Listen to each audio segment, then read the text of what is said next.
go. Yay. We are live again for another Thursday edition of the Triple Profits Podcast. And I am here with my co-hosts. We got Devontae, the guru, and JD, the champ of real estate. Yes. So, man, this week's topic it's a good one. So we're going to be talking about credit, business credit, building your profile, basically how to build your credit and and what you can do with a 750 credit score that most people don't think you can do. So let's get right into this, guys. So credit repair. Well, let's not start with credit repair. Credit in general, man. When were you first introduced to credit? First introduction to credit was I think I was 18 years old. I got a Mary Kay credit card. I bought my girlfriend a ring. I did really good by it. I paid it off, $250, paid it off, and it certainly helped my credit score. Nice. For me, first credit was a Visa 49er credit card. And I literally got it for all the wrong reasons. Tell about a title. Hey man, keep it like I was literally 18 at a college campus, and they were giving out duffel bags with the credit card, and I was just like, let me see if I never heard about credit, but never understood the process of using it or getting it. And I was just like, well, I get this free bag with this credit. Didn't understand the annual the APR on it, anything like that. Didn't understand any of that stuff. Just got it because literally it was 49er card, and I wanted to get it. I knew I wanted to start learning and utilizing credit, but I had no idea how. You had the game. I wasn't thinking about using credit. I was thinking about just getting that ring. So I like hearing about. I feel you. You was in love, yeah. I was in love, totally. Yeah. I was fanboying. Well, shoot, man. By the time it was, I was ready to propose and stuff. My credit was so bad they wouldn't give me a credit card no way.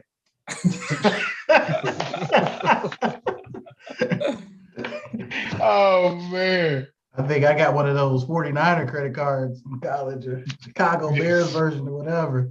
I understand. But I'm thinking back, guys. If we would know what we know now in college, man, they was giving away credit, man. Like water. If I would have known what I know now, my goodness, in college, and I was 18, 19 years old. Same. So I mean that's why I know they were there, because they know that it's basically children. These are fresh adults. Yeah, and, they have no idea. No idea. So it's like, hey, let's go ahead and get some new consumers here. Well, hey, I think like most people, like you said, you kind of get thrusted. Somebody passes you a application, or they give you some kind of free gift with the credit card if you're on a college campus, or if you don't go to college, you're not introduced to that. You may not even know anything about credit, but you end up getting some of these. Like I remember cell phones used to mess up people, man. You get the cell phone, don't pay the bills, and it's like, man, and that's they basically issuing you, you get a bad remark on your credit score, especially when you would get the phone included. Yep. Done so. It's a bill. Yep. Yes. I worked at Verizon for a long time. I've seen a lot of that happen. It's very true. Well, hopefully today's credit masterclass will help, give somebody some insight that they didn't know about credit and help improve that. So we'll go ahead and kind of get going. There we go. I did this right the first time we were in there. It was working. Yeah, you good. There you go. There you go. I proved we saw it, Marcus. It was working. No, you did a good job on this PowerPoint too. I know, man. I quick 15-minute PowerPoint, but it's packed. It's packed with good knowledge because it's based on the ebook, The Minimum Score.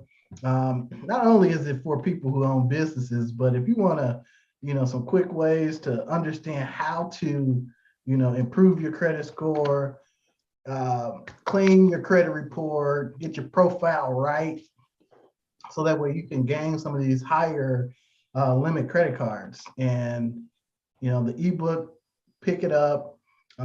It's in the link, so you can find it in the description. But today we're going to talk about how credit works, how to clean that report and build that 750, which is key, and then how to gain a credit high limit card. So I think I said that already, but that's the important takeaways from this this discussion today.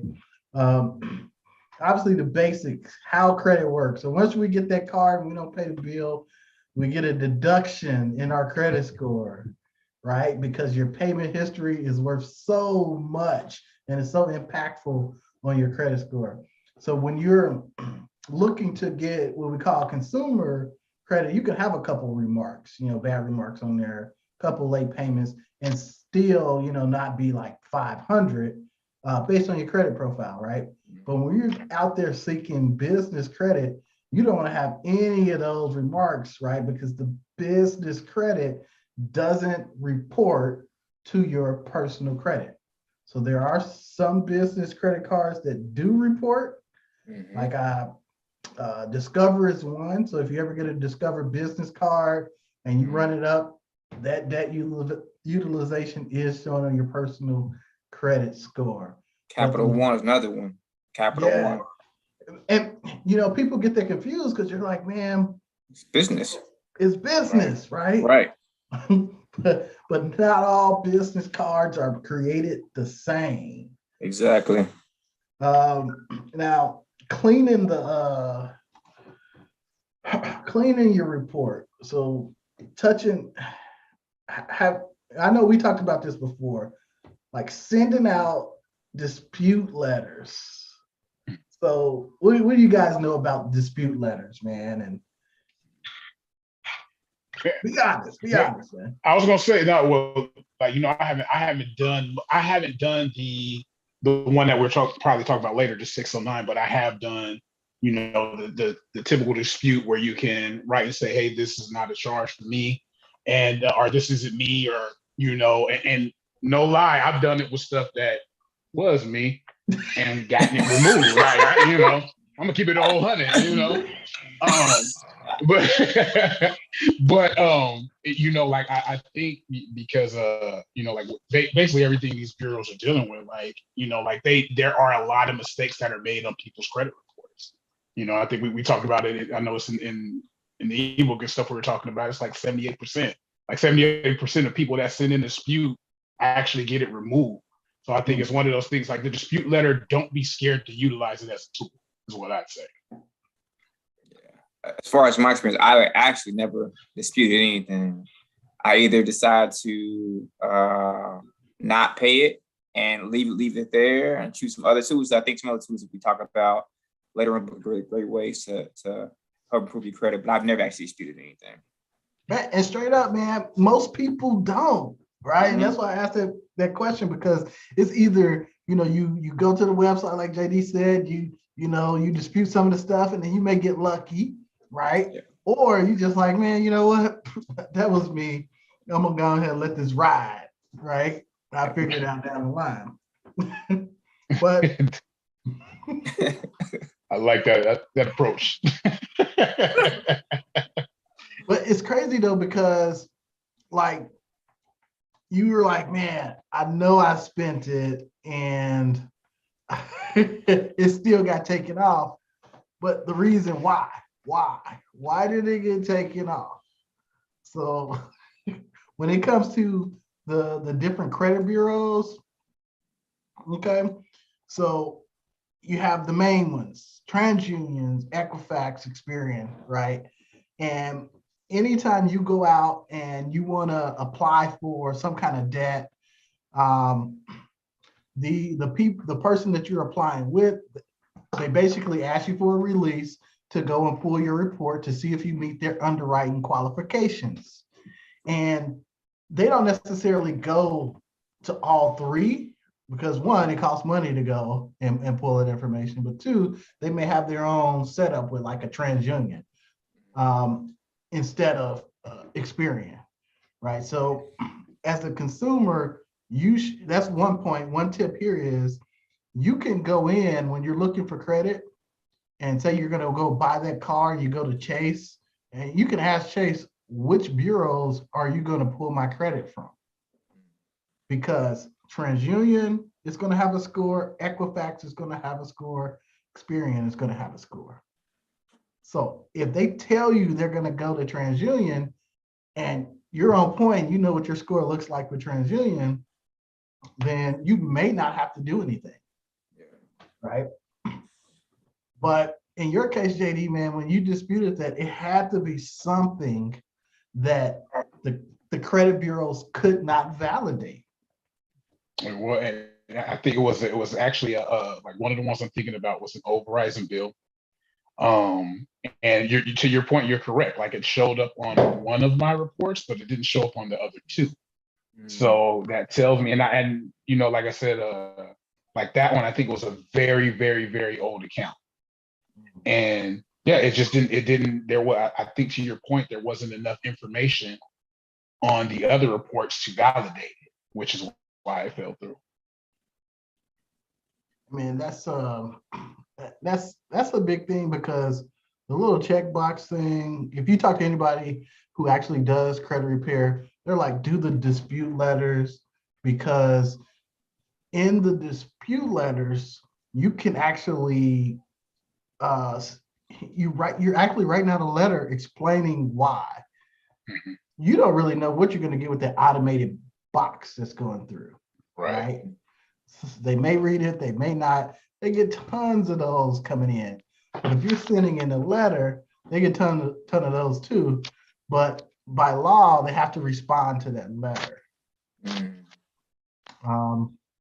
So by law, they have to respond to that letter within the 30-day period. And there's different techniques, different dispute letters for different reasons. Your basic 609 is basically what you start with. That's the core. But we've got all the letters and stuff. When you buy the book, you get access to all the dispute letter library as well. But you have the different letters. You start out there and you kind of, mark your trail, but not to get too off on the tangent on that one. But right. We're gonna come back to that too. Yeah. But for the people who don't actually send the letters in, you run the risk of your scores looking real bad, because if you think about it, once your score tanks, you're not going to get any more credit. So now your history is going to be nothing but bad credit. Now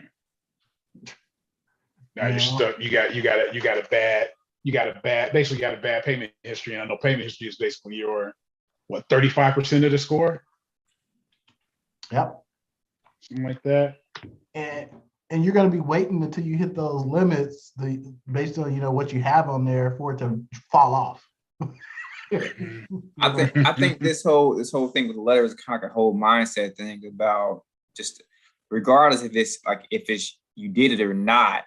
I think it's understanding that there are some discrepancies that may be in your report that it's like going before the judge. It's what you can prove through documentation. If it can't be proved through documentation, it didn't happen.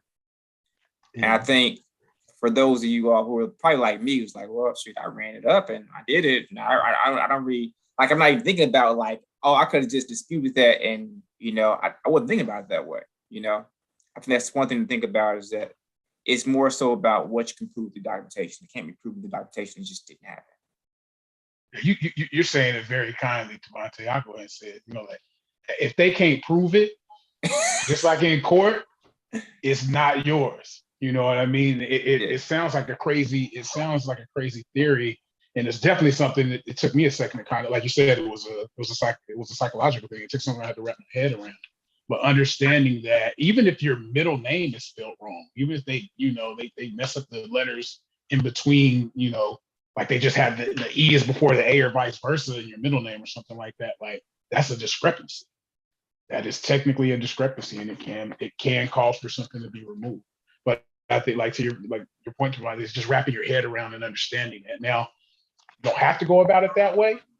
You can go the long way, like Morgan said earlier. But if you can wrap your head around that early and just understand that a discrepancy can lead to an issue, because mind you, sometimes the discrepancies don't work in your favor and they hurt you, and you don't even know they're there.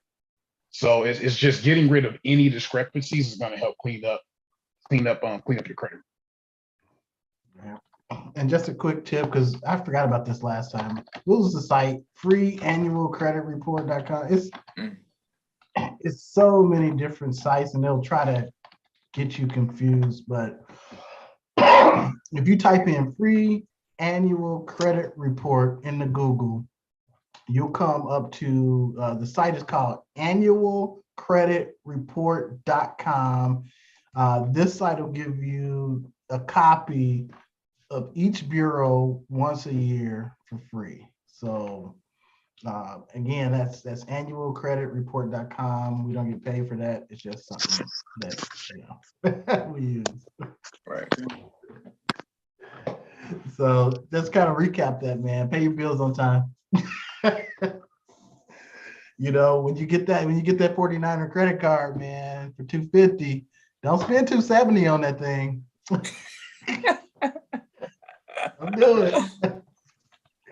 You want to keep it around 30%, right? Some people say just pay it off at the end of the month.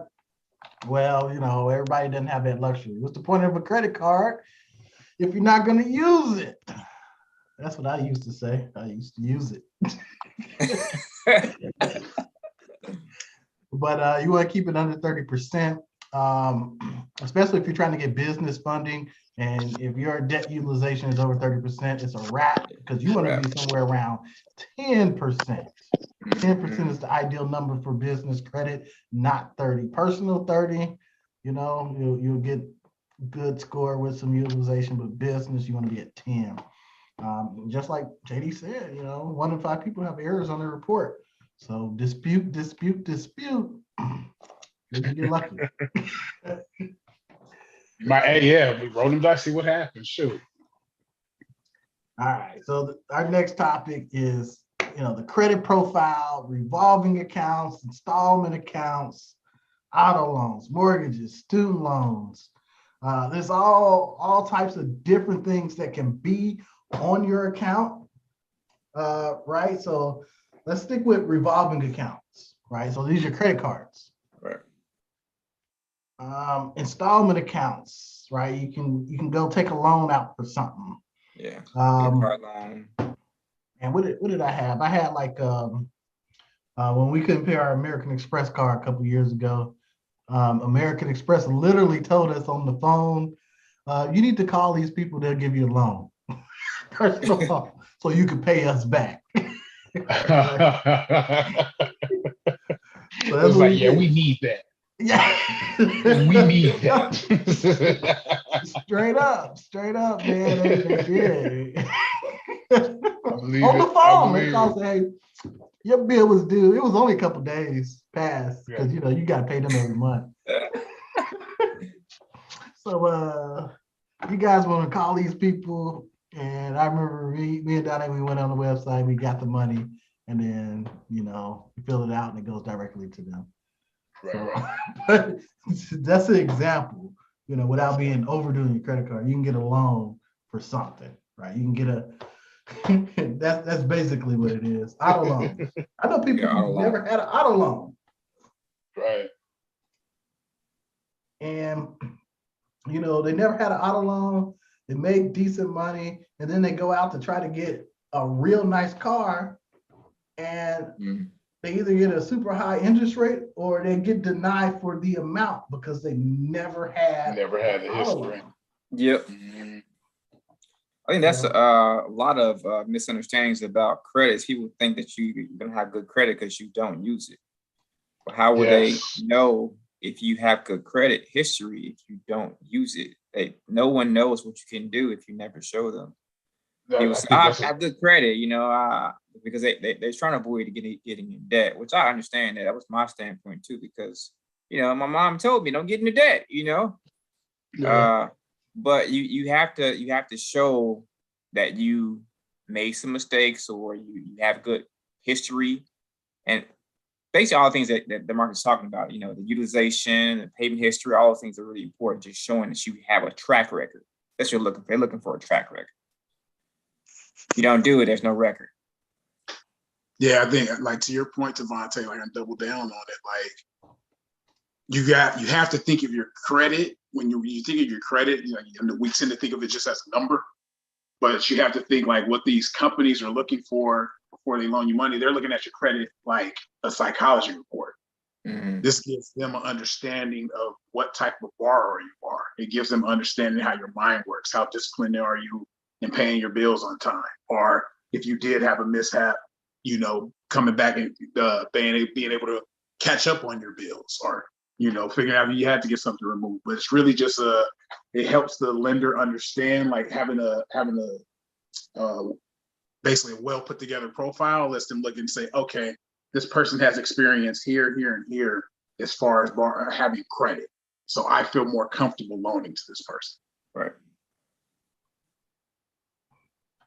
Hey, these last two, mortgages, student loans that are on the list, a common question is if you have student loans and say it's like forbearance where you deferred it, it counts. So it's not like it just disappears. Yeah. It's gonna count towards your utilization. Everybody has their own way of adding it in, right? When they're considering you. I know when I did home loans, we use mortgages. We use student loans when you're getting approved for mortgages. And if you're in forbearance, then there's a certain percentage of the total loan that has to be applied for the monthly. And I know a lot of clients when they were trying to get their houses and stuff, they would have that large student loan in deferment, and they don't have anything that shows what the monthly was. So you have to use the calculation. So you got to guess at it. That's worse. The calculation is always worse. Yeah, it's worse. So, yeah, I totally get that. I mean, I think that's confusing for the consumers too, because they're thinking like, well, I don't know what the payment is, and they're not understanding from this standpoint. They're thinking about, well, I'm not paying it. It's not an obligation right now. But people are looking at it. It's at one point it's going to be an obligation. What's going to happen then at that point? Exactly, man. So, but yeah, it's a thing that, so all in all, you can have different things on your credit profile, right? You want to have a nice mix of a lot of different things, because the more that you have to show that you have good history and payment with strong age of years, a good solid 4 years, then the more likely you will be qualified for consumer credit or business credit. More importantly, right? You want to be at those solid levels. Okay, so it's about that profile. And when you're looking at, I think one of the big things is on their profile is your age, right? And I think that's where a lot of people run into problems, where they didn't, for whatever reason, have either enough open credit, or the age is young because they're just now getting into, getting a credit card maybe a year or two ago, where you're trying to get to that 4 years.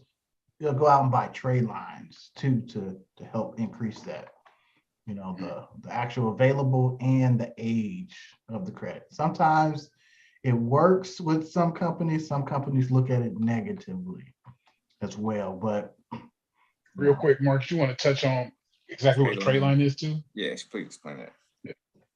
The easiest way to explain it is it's basically you become an authorized user on somebody's account.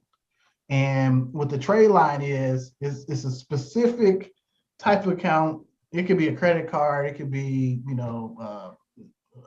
typically you do it with credit cards. You don't want to do it with anything else, but you become, basically you piggyback someone else's credit that way you can take their years and their credit payment history as well into this. So all the good stuff. So I'll give you an example.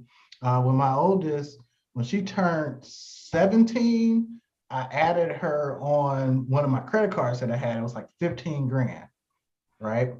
And because she didn't have any credit history, the easiest way is to add that trade line onto her account. So by the time she turned 18, on her 18th birthday, we checked a couple days afterwards, and she was well over 745 or something like that. With, never did anything, and it's the power of the trade line. She was able to get that age of the reporting card. Yeah, I actually had the same experience too. With my mom, I think she got a credit card in my name. My mom is actually she's way more safer with money. I'm way more risky with money, but she's way more like she'll pay her stuff off. So my credit was really helped when I was younger because she had that credit card in my name. Yeah. That's really cool. I think that's a good way, and that's one of the ways I've definitely heard and learned, because I'm doing that with my daughters too. It's basically letting them piggyback off of you, like you using those trade lines. So like a lot of people don't even know that that's an option of something you can do. Oh, yeah. But I think so. You got to figure out, like you said, 'cause that's the other thing. To Marcus's point, though, all companies don't allow it. Some companies won't count the history or whatnot. But finding out that there are companies out there, it's a good way to start your kids on a healthier path than you may have started on. Definitely, I know they're not started. Yeah, definitely, man. And I had no idea this existed. So you can do it for other people, because I remember my cousin kind of put me onto this quite a few years ago, where him and his wife, they put his sister on the card, and it helped increase her credit score. So that way, she could qualify for, the better interest rates on the car loans, the better apartments and stuff like that, because it matters. Right. It matters. He didn't give me the trade line though, so I didn't get it. I see you hesitated with the shout outs. Now I understand. Right. You didn't give me the trade line, Yeah. Oh man. But let's get on to this, the whole purpose, man.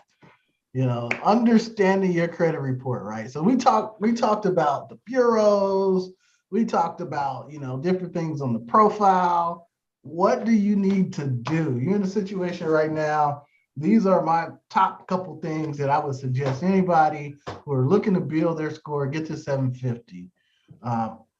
Out the gate, the easiest thing to do is to dispute your inquiries.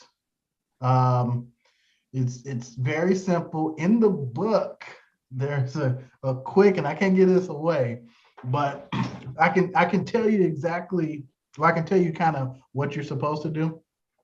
You do a dispute letter, and you put all those inquiries on there, because one thing we know about credit bureaus, the big three, and the people that are going out and adding those inquiries to your credit report is they don't document for nothing. So basically all you got to put in there is, I didn't do this credit inquiry, and you need to verify it. It needs to be removed immediately, right? And then we have some language built in there, so that way it can be removed. It gives them some urgency to remove it immediately. And you type that up, you make it specific to your credit bureau, right? So like before, TransUnion may have some inquiries, Experian may have some inquiries, right? So you type up the letter based on the different bureaus and you send it out. and you demand that they're done within 30 days, right?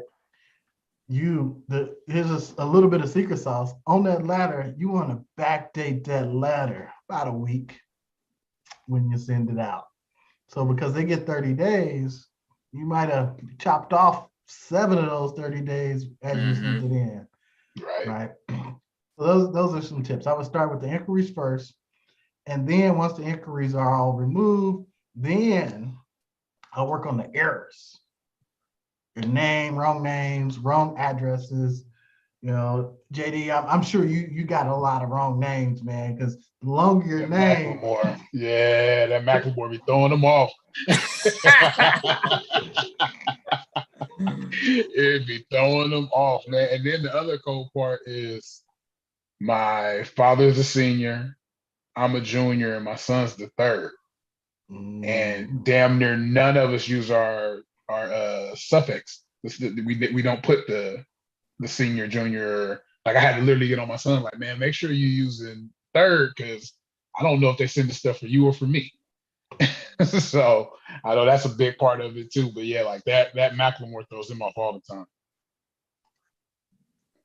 Now, man, I didn't think about that, but yeah, juniors. My cousin, man, he has some issues with that too, with his dad. Like that senior junior dynamic, boy. Man, throw you for a loop. Like, hold on, I ain't bought no 76 Buick. Like, what's this?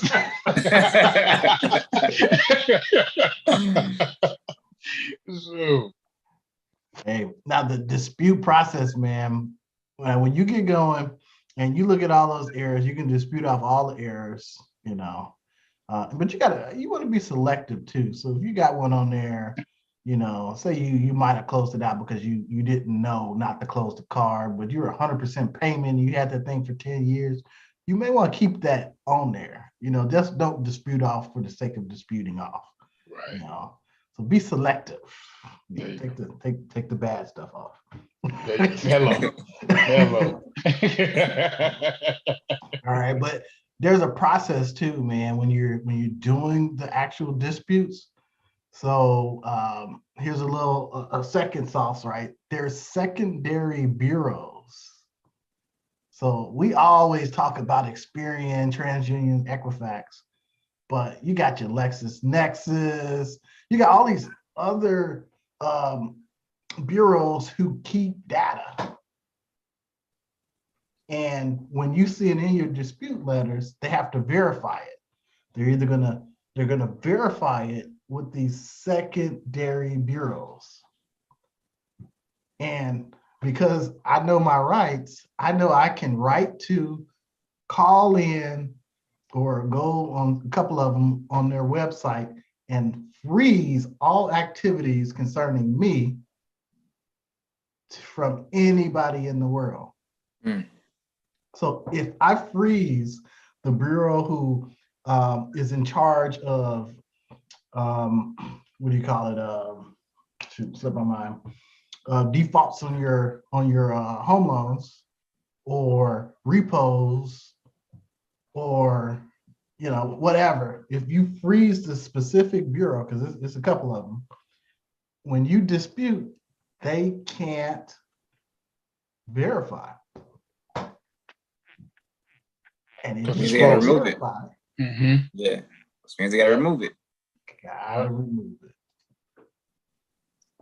So loophole of the game.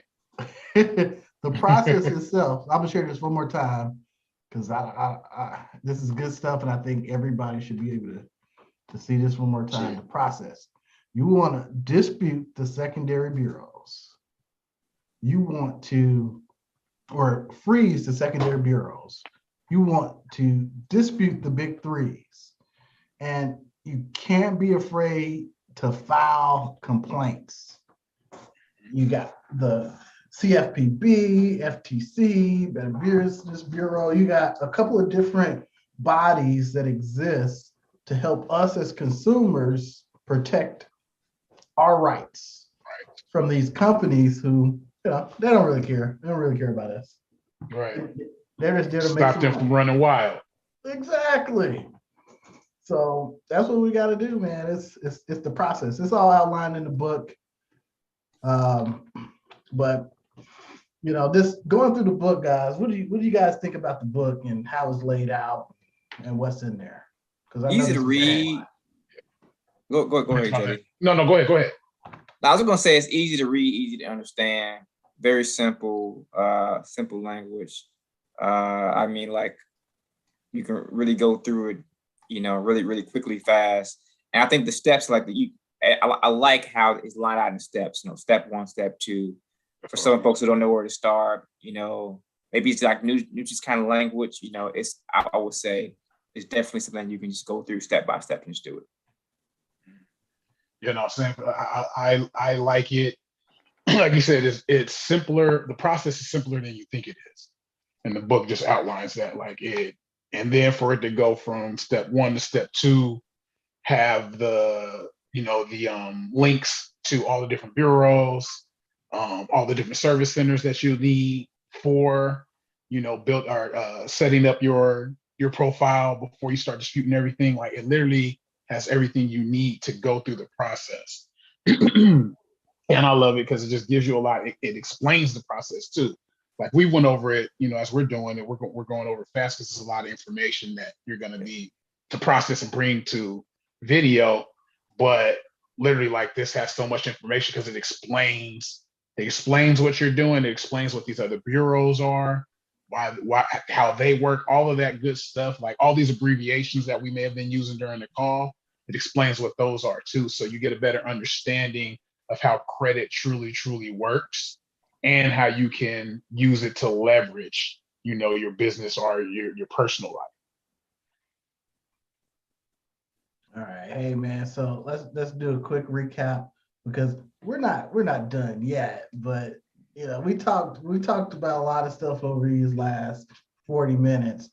How credit works, reporting, how the reporting works, a strong credit profile, your credit report. So we skimmed over a lot of this stuff. We went in depth into a couple topics with time permits, but after you do that and you set it all up, we're going to go into the next phase, right?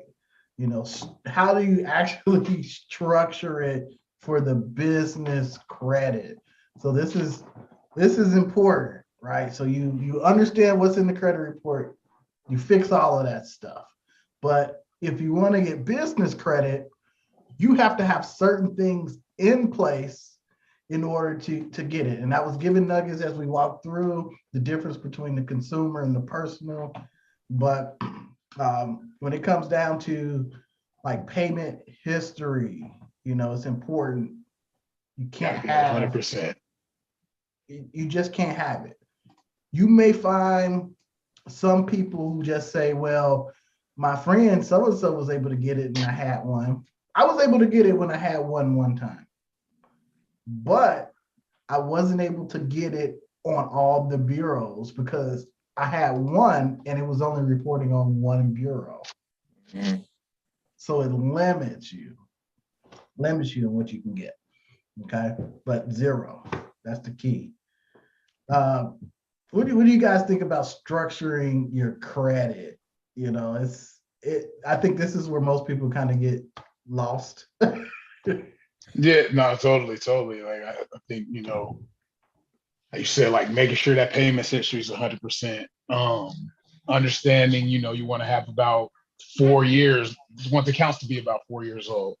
No derogatory marks. There's this is the stuff like you said that you don't know. Yeah. You don't know that you need to do this part to have you don't know that you need to do this part to have your credit report ready to fully structure. And I think this is key. Yeah, I was gonna say too, like once you start understanding like those kind of branches, those important branches, some of those branches you may not be able to affect like right now, like history and time, you may not be able to do that, because time is what it is, unless you use the trade line strategy that Marcus talked about earlier. But utilization, you could affect that. There are a lot of ways you can affect utilization. What's the other one? Payment history, you can affect that too by just starting to pay your stuff on time, building it up, But I think some of those things you can kind of pick and choose what you can actually, what's your biggest bang for your buck, what you can affect now, and work on those now. Man, 100% too. And like the best time to start was yesterday. Yeah. And two, I don't want this to get lost, right? Getting that free report, that's something that's free, that's available. You can get it once a year.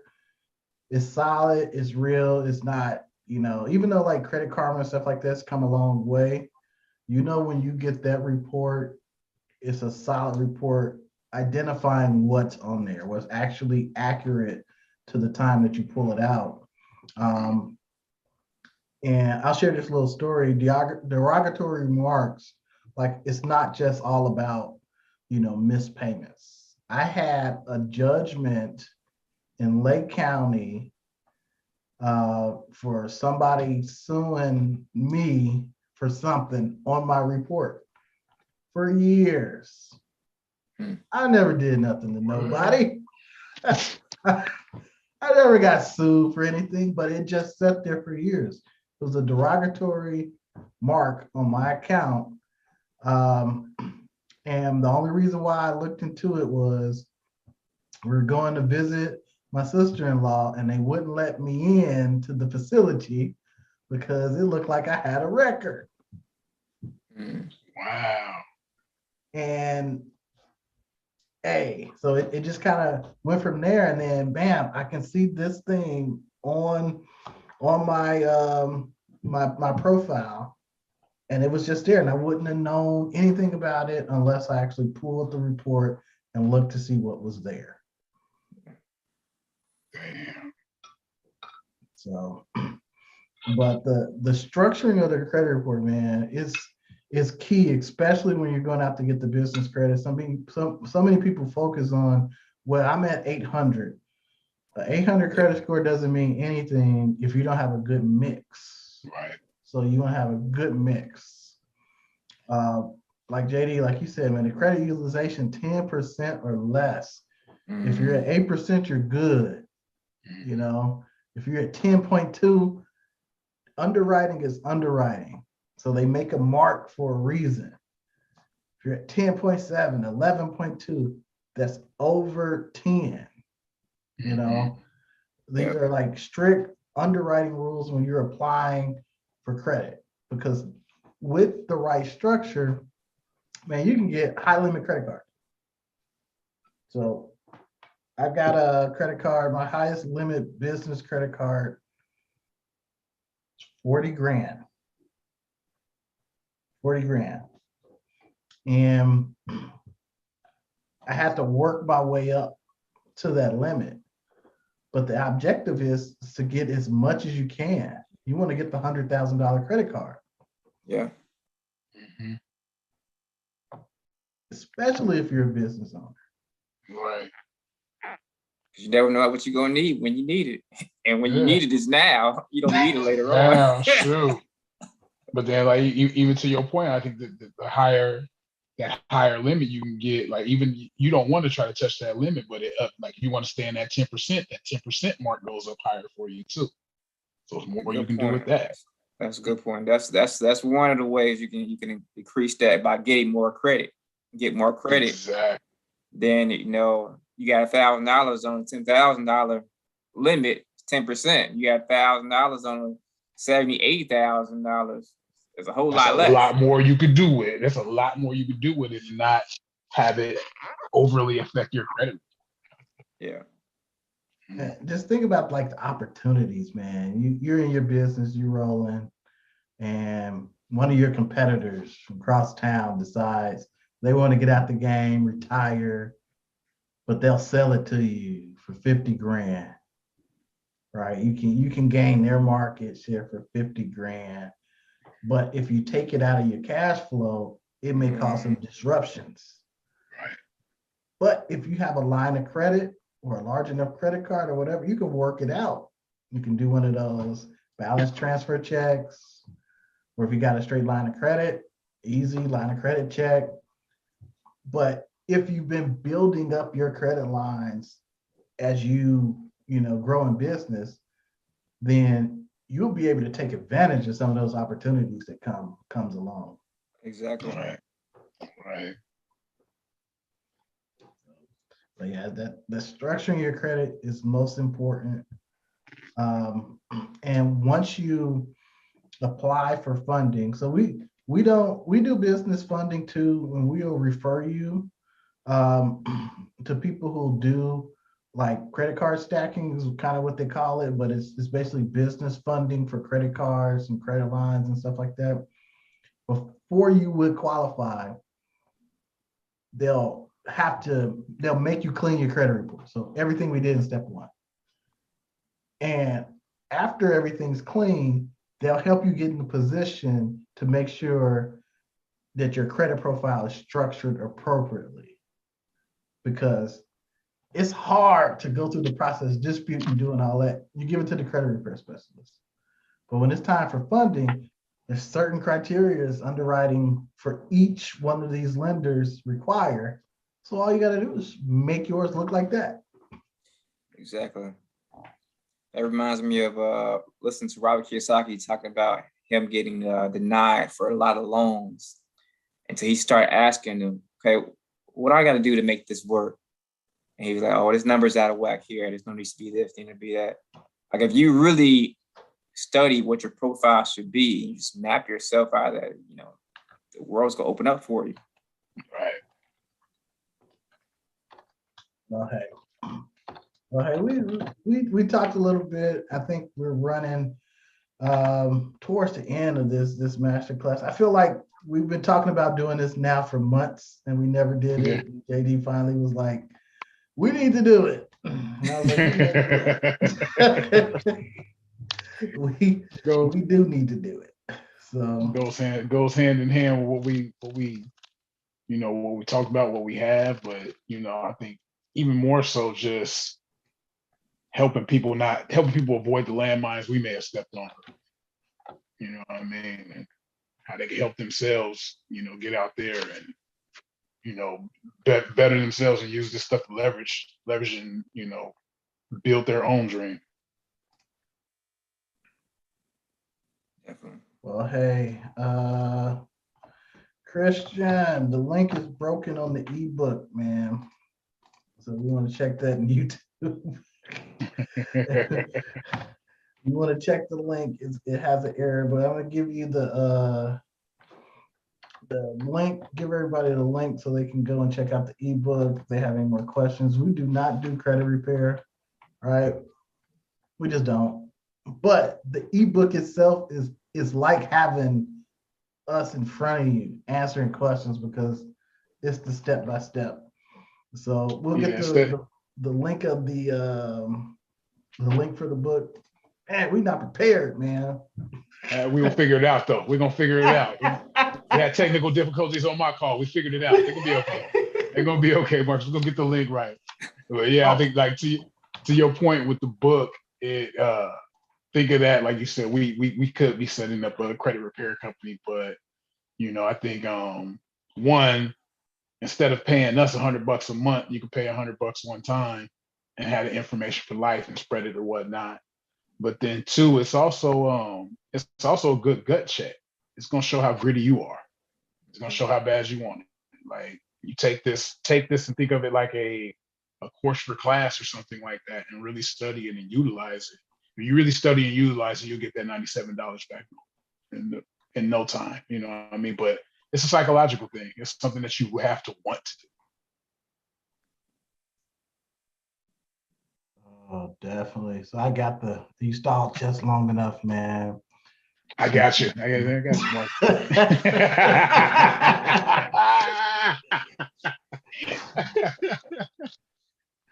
Just long enough. Here, let me share my screen so everybody can know. So you can go to, and we'll update the link in YouTube. Grandma said I should have been a lawyer, so there you go, man. You good.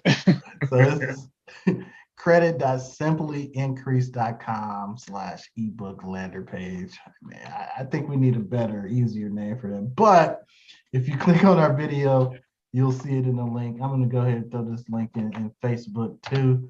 So anybody want to check it out, start getting their stuff right, get their business in position. Anybody can do it. And this is something where once if you need credit repair, it's a process to get it done. It's not impossible, but if you're already in a position where all you have to do is structure your credit, then man, this is something that can start right away within 30 days. So you'll be able to get some of these business credit cards that are pointed out in the book. That's me right there. I want you to succeed. So check out the website, go get the book. It's $1,500 worth of value because you get, the credit repair plus the process so you can repeat it over and over and over, not only for you, but for your family and your friends as well. So go ahead, get it, check it out. While it's $97, it's ticking down. We got about 43 minutes and we may or may not leave it there. I don't know. Is that the call to action right there? That's right. I like that. Yeah, I know. Yeah, I see. But hey, Get off of that thing. But once again, a good week, good video, good topic. And, we'll get to it next week. Again, everybody out there, thanks for watching the Triple Profits Podcast. Enjoy your week. Peace.